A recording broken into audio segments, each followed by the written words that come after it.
All right, let's get over to meteorologist Hannah Gard for the forecast.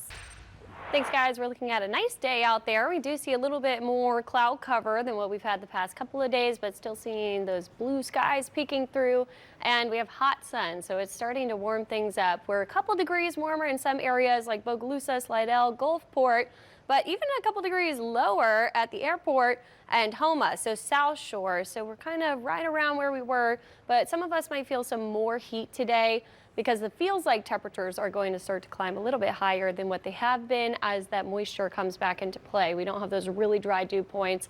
We're getting into the 70s in some areas on the South Shore with the dew points, and then on the North Shore, most of us in the 60s still, but it is going to be slightly more humid. Now, the reason we're seeing those clouds out there is we do have this big low pressure system that's spinning in the upper levels on water vapor. You can see this counterclockwise spin digging across the Gulf, and where you have this kind of moisture conveyor belt coming from the southwest, that's what's bringing in those clouds, and we could see maybe a little bit of rain with that too. I'm not going to rule it out.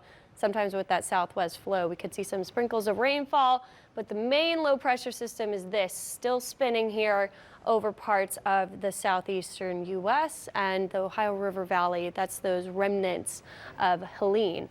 We're just going to have a little bit of cloud cover today. We'll have to watch for that as we go throughout the afternoon. We could see some sprinkles of rainfall, but I think for the most part, most of us will be dry. We'll just see those clouds lingering around. Temperatures get to the upper 80s. Almost 90 degrees. It might feel like 90s with that humidity.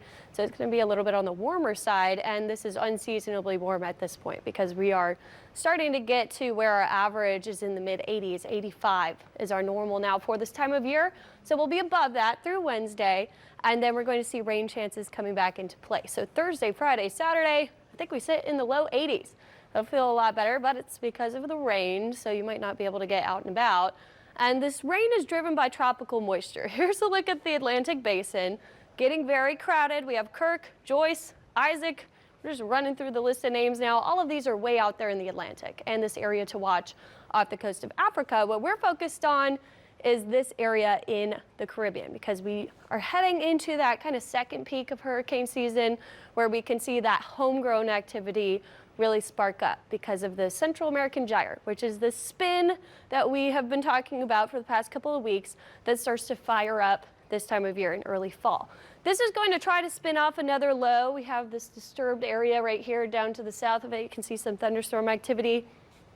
As this kind of pulls northward, we could see some sort of messy low trying to form. A lot of the modeling here is a weaker system because we have multiple little lows that are trying to spin up, but that will cause some really disturbed weather in the Gulf, and it could lead to some heavy rainfall for the northern Gulf as we head into the end of this week and next week. Right now, I think Thursday, Friday is the best chance to see some more widespread rain because we're also going to have a little front coming down from the north through the weekend. We dry out slightly, but not going to rule out those rain chances. What will change this and what we might have to adjust for later on is how much of this stays offshore. Because it is tropical in nature, sometimes the rain totals will be highest well offshore, and we could see some of that translate inland, but a lot of times the storms will just try to stay in the coastal areas. If we do see something form, which right now they've decreased the likelihood down to 40% in the National Hurricane Center, but if we do see something form, the next name on the list is Leslie, and then we have Milton after that because we're also still watching the Atlantic. So that just really increases our rain chances. Right now, not seeing a high likelihood of anything forming down in the Gulf, but we will see some of that Gulf moisture taking our temperatures down into the low 80s from where we are above normal for the next couple of days. So if you like the sunshine, get out there in the earlier half of the week. By the weekend, we're still seeing those temperatures staying lower, but we are going to have a little lower rain chances. So I think you definitely could still get out and about. Back to you. All right, thanks so much, Hannah. Well, on Thursday,